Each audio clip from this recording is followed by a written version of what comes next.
और नारद जी उन सबके ज्ञान होता है।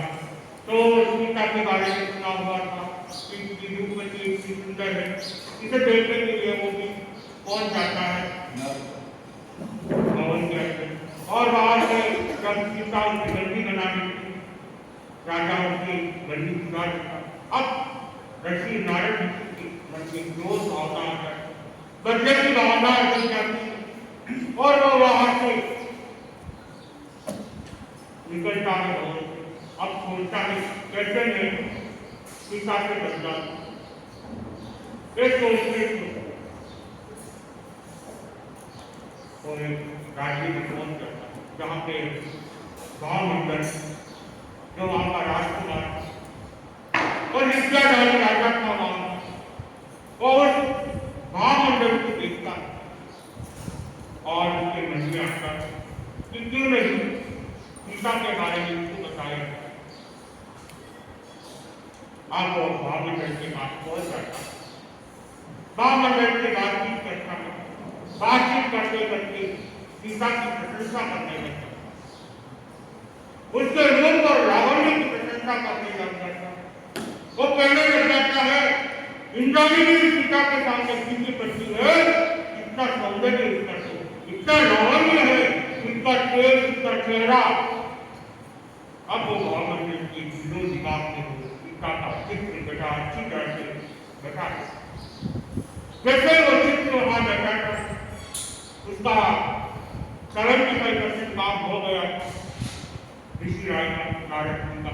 अब नारद जी उसे पूर्ण करना चाहते थे तो नारद जी सोचते हैं अब समय आ गया है सीता का चित्र इसके हाथ में तो मेरा काम पूरा होगा।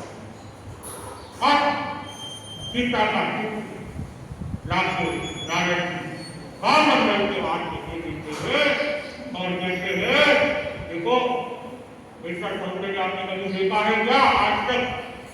ऐसा रूप लावण्य कभी देखा है क्या? ये तो महारानी आपके भवन में शोभा देती है आपको। अब भावमंडल पहले से आकर्षण हो रहा था और अब उस चित्र को देखने के बाद पूरा ही उसके अंदर समय 2-4 दिन बीत गए, नारद जी अपना काम करके चले गए। अब वो भावमंडल सारा दिन रात समय में उसका मन को निकलाने लगते हैं। जहाँ सीता उसका मन वहां से स्थित हो गया, कब जाऊंगा कब सीता को देखूंगा और गुमसुमता रहने लग गया।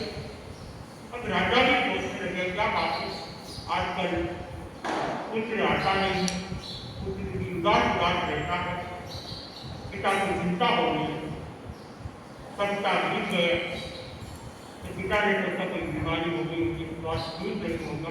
तो वेदों को बुलाया गया, वेदों को बताया गया। अब वेद क्या कर बीमारी होते जाते अब मन की बीमारी को कौन पकड़े। अब जितने भी वेद आते वो अपने अपने हिसाबों से दवाया लेके चले जाते लेकिन उसके कोई असर नहीं। अब राजा भी परेशान हो गया क्या करूं, अब किसे बताओ, कुछ बोल ही तो नहीं रहा है। बार बार पूछते हैं कि क्या तकलीफ है, क्या चाहिए, बोलो जो भी करिए वो हासिल हो जाएगी, तुम्हें क्या तकलीफ है ये तो बताओ। लेकिन कुछ नहीं बोला। अब बार बार वही देखना वही बोल। अब बलता जी बहुत चिंतित हो पूरे उनको बुलाया। हालांकि राजा कहते थे वो पूरा होगा, वो क्या इलाज करेगा, फिर भी उसे बुलाया। वो आया, उस महामंडल को देखा, वो तो मिनटों में बीमारी मतलब राजा को बाहर होके गए। राजा ने बताया इसकी दवाइयों का काम नहीं है, इसके नशे की चल रहा है, गांठ बंधी हुई है, मान के बाद बाहर निकालो तो फट हो रहा है। अब राजा बार बार क्या बात है बताओ, तुम्हारे मन में क्या चल रहा है, क्या चाहिए।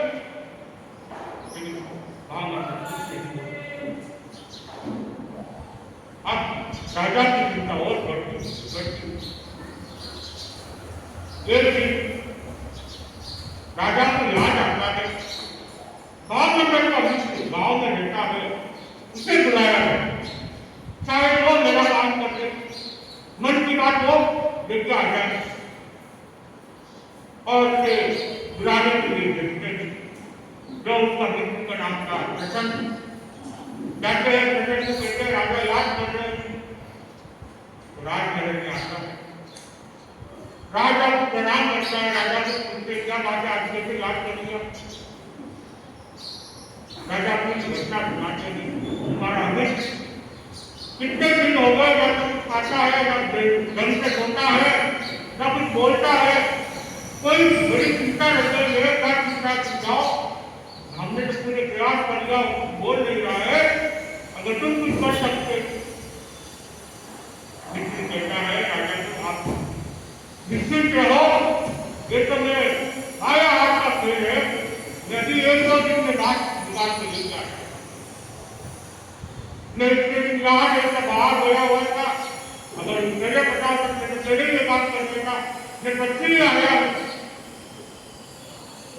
और 2 दिन का समय मांगता, अब 2 दिन से बाल मंडल के पास आस-पास में रहता है, तो बार-बार वो भी पूछता है, अरे याद आते मुझे तो बता, तुझे किस चीज की तकलीफ है, तू मेरे से नहीं बताया, किसको बताएगा।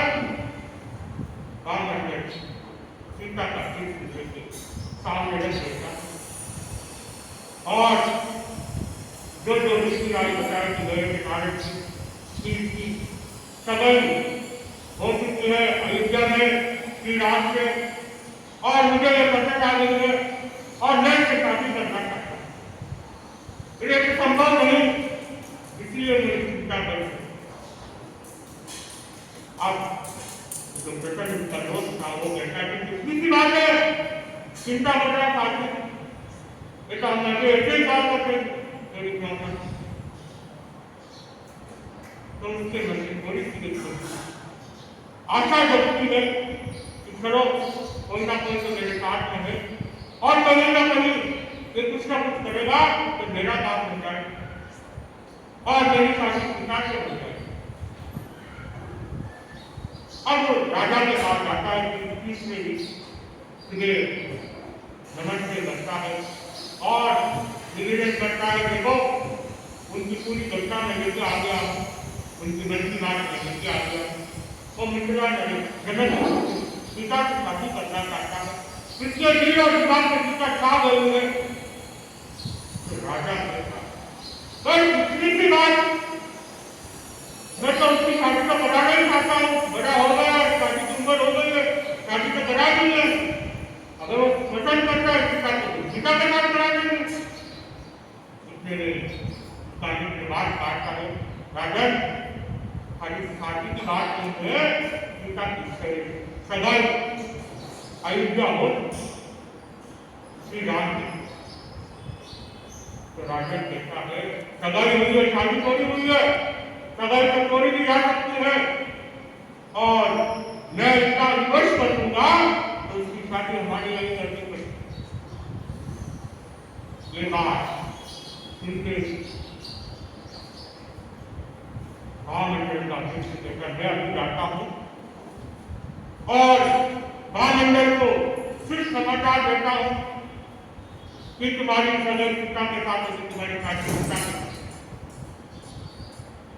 एक खुशी के बाद दौड़ता है, जाता है, महामंडल की घटना सुनाता है कि आज तुम्हारे पिता की राजपुरोहित को भेज के तुम्हारी सगल की बात कर रहे, शादी की बात कर। अब उसका मन फिर उठता है। अब यहाँ पे राजा पत्र लिखता है, लिखते लिखते उसके मन में आता है नहीं, राजपुरोहित को नहीं भेजा, हमें तो एक दूसरे को आमने सामने करके बात है, राजपुरोहित को भेजेगी, सगाई होगी, मानेगा नहीं, हमें तो आमने सामने बैठ के बात है। अब राजा ये चिंतन मंथन करता है और राजपुरोहित को एक बार कहकर तुम जाओ। अब राजा रात का समय अपने विद्या से कुछ ही क्षणों में पहुंच जाता है और वहां से राजा जनक को उठा के लेके आ जाता है। जैसे ही राज्य में आता है सुना देते, जैसे उसकी नींद टूटती है, वो सोचता है ये कहाँ आ गया, मैं तो मेरे भवन में सो रहा था, इधर किधर आ गया।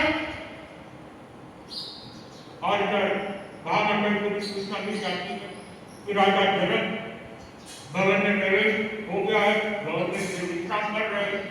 तो महामंडल भी वहां पहुंच जाता है अपनी मित्र के साथ, राजा भी पहुंच जाता है और राजा अपनी बात रखता है, देखो मैं तुम्हें विद्या से यहाँ लाया हूँ और मैं चाहता हूँ मेरी पुत्री की शादी तुम्हारी पुत्री के साथ।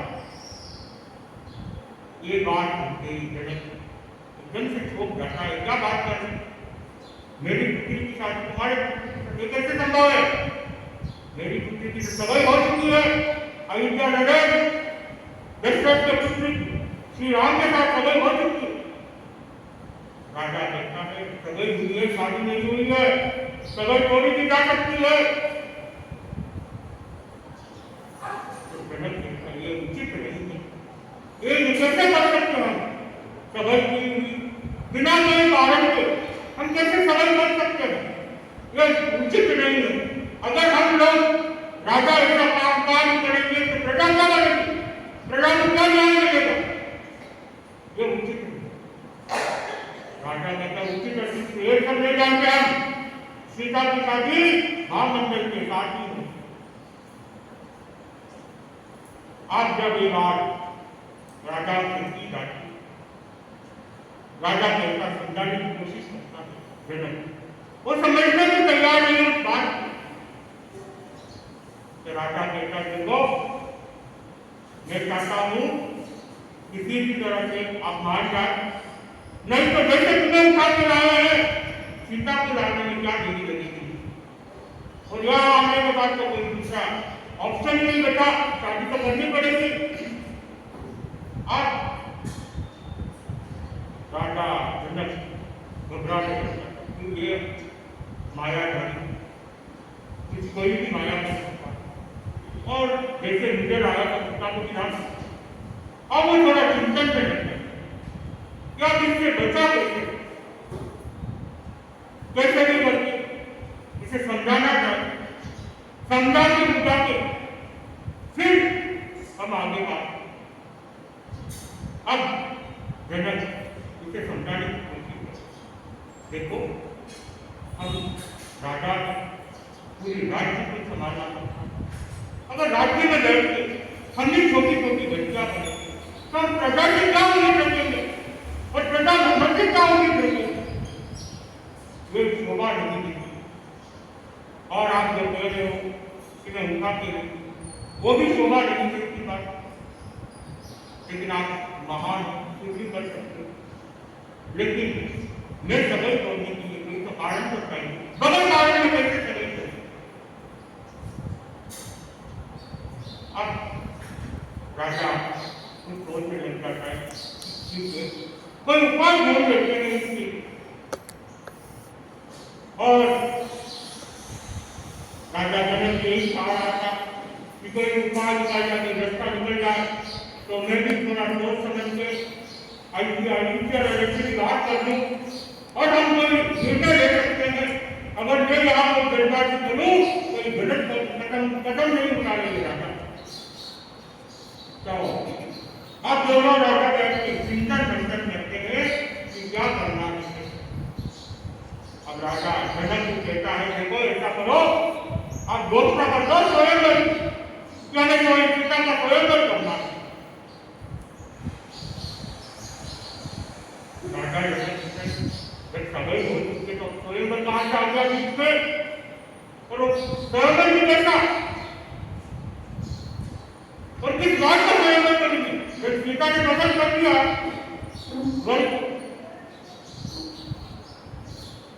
जनक वो चिंतन से करते। अब जाए अयोध्या नरेश का जवाब क्या बोलूंगा, कैसे बात करूंगा मैं उनसे, बहुत गहरी चिंतन में अब राजा के बाद तुम स्वयंवर की तैयारी करो और इस स्वयंवर में मेरा पुत्र ही जीतेगा, वो कोई नहीं जीत सकता। ये बात समझ में आ रही कि देखो ये माया में है, माया में कुछ भी कर सकता है और स्वयंवर भी गिर सकता है माया में। लेकिन विराटा जनक के लिए समय चाहिए था कि कुछ समय मिल जाए तो हम हमारी तैयारी करें। राजा जनक वापस प्रश्न रखता, किस बात का स्वयं कैसा स्वयं रखना चाहते, क्या करना है? राजा कहता है देखो मेरे पास ऐसे दो धनुष्य है जो मेरे सिवा कोई नहीं हाथ लगा सकता उस धनुष्य, वो देवी देवता उसकी रक्षा करते हैं और इतने मंत्र से वो बड़े बड़े हमारे रक्त बड़े हैं उसके पक्ष में भी कोई जा नहीं, तो वो धनुष सिर्फ मैं उठा सकता हूँ, बाकी कोई धनुष उठा नहीं। अब मेरे बात को मेरा पुत्र भी उसको हाथ लगा सकता है, बाकी वो कोई नजदीक भी नहीं जा सकता उस धनुष। अगर स्वयं में डटोगे और ये घोषणा कर दो जो धनुष उठाएगा उसके साथ सीता की शादी करेगा। और राजा जनक के पास उसका कोई रास्ता नहीं, तो वो मान जाता है स्वयंवर की। और यहाँ पे राजा विश्वनाथ सब परेशान हो रहे थे, क्या हुआ राजा कितने गया, कहाँ गए राजा, किसी को पता भी नहीं, सब ढूंढ रहे थे राजा को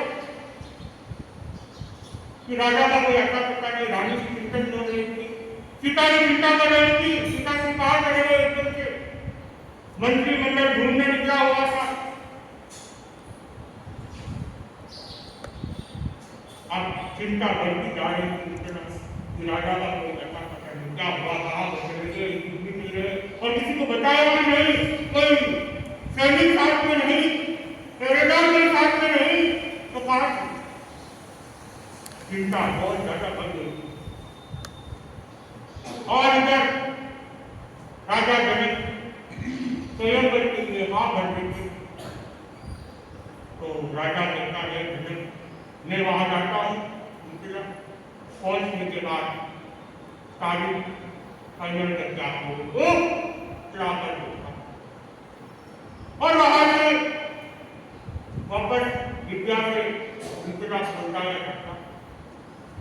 जैसे ही राजा को देखते रानी सवालों की बरसात करते कि कहाँ गए थे, किसी को बताने भी नहीं गए, कहाँ थे, हम कितना चिंता कर रहे थे आपको।